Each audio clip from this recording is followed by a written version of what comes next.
এটা হলো আমার জীবনের শেষ যুদ্ধ। 87 বছর বয়স। আমি তাহের সাহেবের ডাকে এগিয়ে আসছি বাংলাদেশের জনগণকে বলার জন্য, নিজের পায়ে নিজে কুড়াল মারবেন না, দেশটাকে বাঁচান। আমরা বুড়া হয়েছি, কিন্তু যুবকদেরকে এগিয়ে আসতে হবে। আমাদের 1400 ছেলে আত্মাহুতি দিয়েছে, শাহাদত বরণ করেছে। আপনাদের এলাকার 17 জন ছেলেকে হয়েছে, তাদের তো কি এমনি বৃতে যাবে? আমি আবারই বলবো, এখানে 11 দলীয় ঐক্য জোটের বিষয় না, এটা হলো বাংলাদেশের অস্তিত্বের বিষয়। মোদির গোলামদেরকে আপনারা ভোট দিয়ে দেশটাকে দিল্লির কাছে বিক্রি করতে পারেন না। আমরা চাই বাংলাদেশের নির্বাচিত প্রতিনিধিরা এই দেশ চালাবে, তাহলে একটা দায়বদ্ধতা থাকবে। তাহের সাহেব অত্যন্ত উপযুক্ত লোক, ওনাকে দীর্ঘদিন থেকে আমি চিনি। আপনাদের স্বপ্রণোদিত হয়ে উনি কেন ভোট চাইবেন? আপনাদের দায়িত্ব হল ওনাকে ভোট দেওয়া, কারণ ভালো জিনিস এমনি পাওয়া যায় না, ভালো জিনিস ফুটপাতে বিক্রি হয় না। ভালো জিনিস খাওয়ার জন্য পয়সা খরচ করতে হয়, ভালো জায়গায় যাইতে হয়। তাহের সাহেবের মতো একটা লোক যেখানে বাংলাদেশের পুরা এলাকাতে নেতৃত্ব দিচ্ছেন, এটা কি আপনাদের জন্য কম গৌরবের বিষয়? আপনারা ঘরে ঘরে যাবেন, প্রত্যেককে আব্দুল্লাহ তাহেরের মতো অবস্থান নিয়ে সবাইকে বলবেন, শুধু জিতাইলে হবে না, বিপুল ভোটে তাকে জিতাইতে হবে, তাহলে তাকে সম্মানিত করা হবে। বাকি হলো, আপনারা সবাই চান, আমরা যেটা চাই, যার কারণে 11টা দল আমরা ঐক্যবদ্ধ হয়েছি।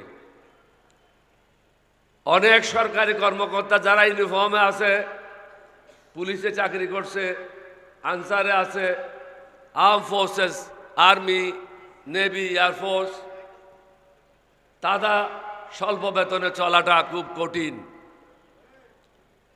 তারা কোনো ঘুষ খাইতে পারে না সব জায়গায়। তাই আমি আজকে আব্দুল্লাহ তাহেরকেও অনুরোধ করব এবং ডক্টর শফিকুর রহমান সাহেবকে অনুরোধ করব, তাদের বেতন বৃদ্ধির ব্যাপারে যেন পুনর্বিবেচনা করা হয়, তাহলেই ঘুষ খাওয়াটা বন্ধ হবে, হারাম রোজগার বন্ধ হবে।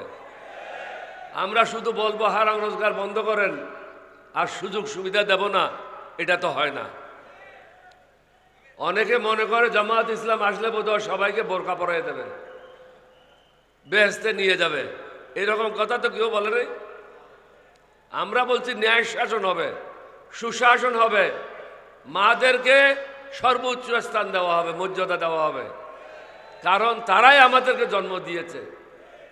আমাদের যুবকেরা চাকরি পায় না, উচ্চশিক্ষা লাভ করে বিদেশে যেতে হয়, তাদের চাকরির ব্যবস্থা করার আমরা একটা পরিকল্পনা করেছি।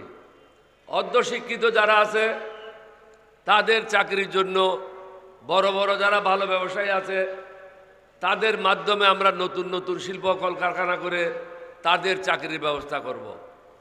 মেয়েরা চাকরি করবে, ছেলেরা চাকরি করবে, মা বোনদের ইজ্জত দেওয়া হবে, সুশাসন প্রতিষ্ঠা হবে, যোগ্যতার ভিত্তিতে পদায়ন হবে। কারো পায়ে ধরে সালাম করলো আর তার জেনারেল বানাই দিল, এরকম হবে না। যোগ্যতার ভিত্তিতে প্রত্যেকটা জায়গায় পদায়ন করা হবে, তাহলে দেশটা এগিয়ে যাবে। এই সিদ্ধান্তগুলি নিয়ে আমরা 11টা দল একত্রিত হয়েছি।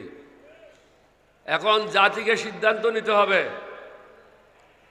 আপনারা কি চান?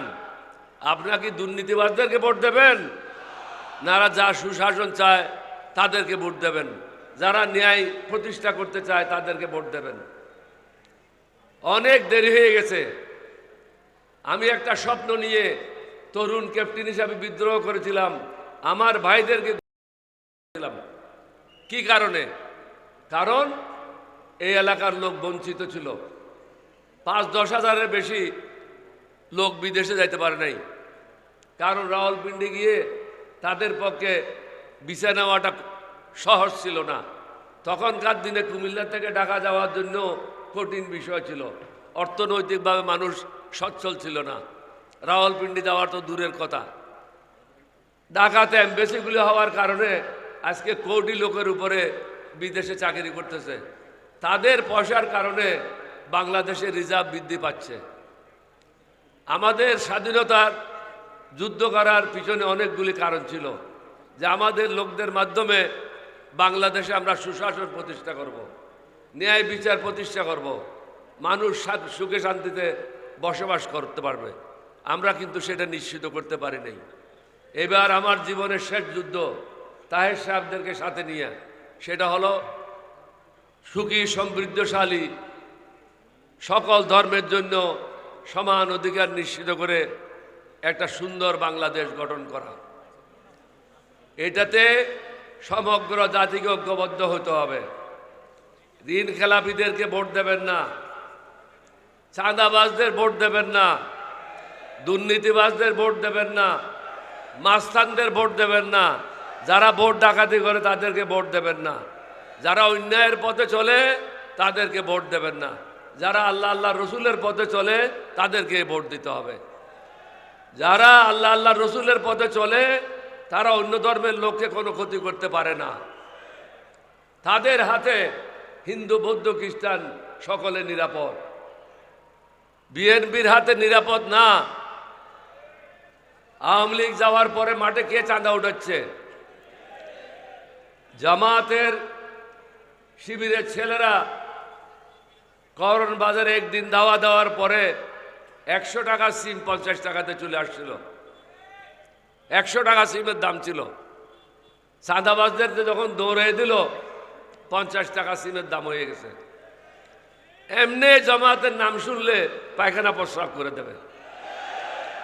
11 দলের নাম শুনলে তো হুঁশ হারিয়ে যাবে।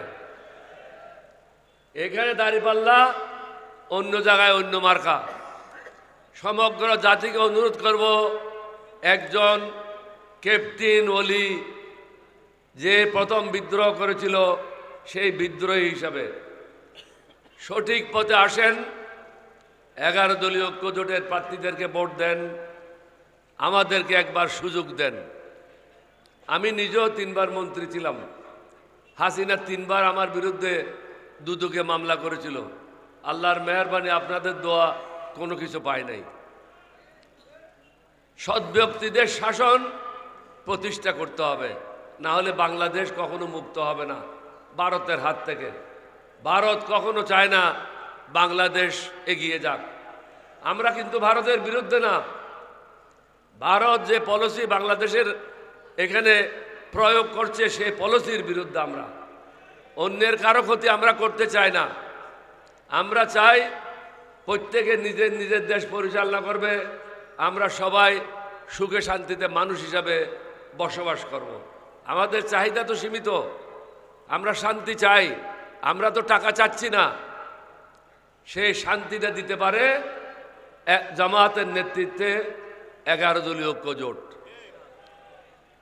আপনারা কি এটা বিশ্বাস করেন? হাত তো তুলতেছেন মরা মানুষের মতো। হ্যাঁ, এখন ঠিক আছে। এখন মনে হয় জীবিত লোকেরা মিটিংয়ে আসছে। এটা জোরে তালি মারেন, দেখি জোরে জোরে মারেন।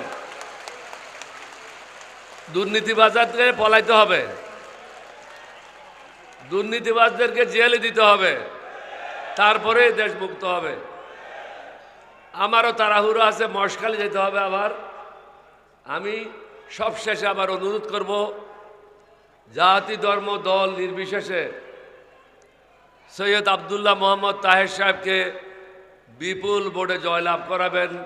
11 দলীয় ঐক্য জোটের সব প্রার্থীকে বিপুল ভোটে জয়লাভ করে সরকার গঠনের জন্য সাহায্য করবেন ইনশাল্লাহ।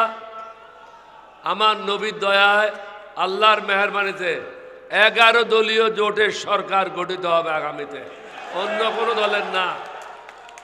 মোদির দলের সরকার গঠন হবে না, দিল্লির সেবা দাসদের সরকার গঠন হবে না। আপনাদের সবাইকে ধন্যবাদ।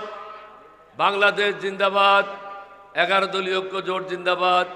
আসসালামু আলাইকুম ওয়া রাহমাতুল্লাহি ওয়া বারাকাতুহু। আসসালামু আলাইকুম।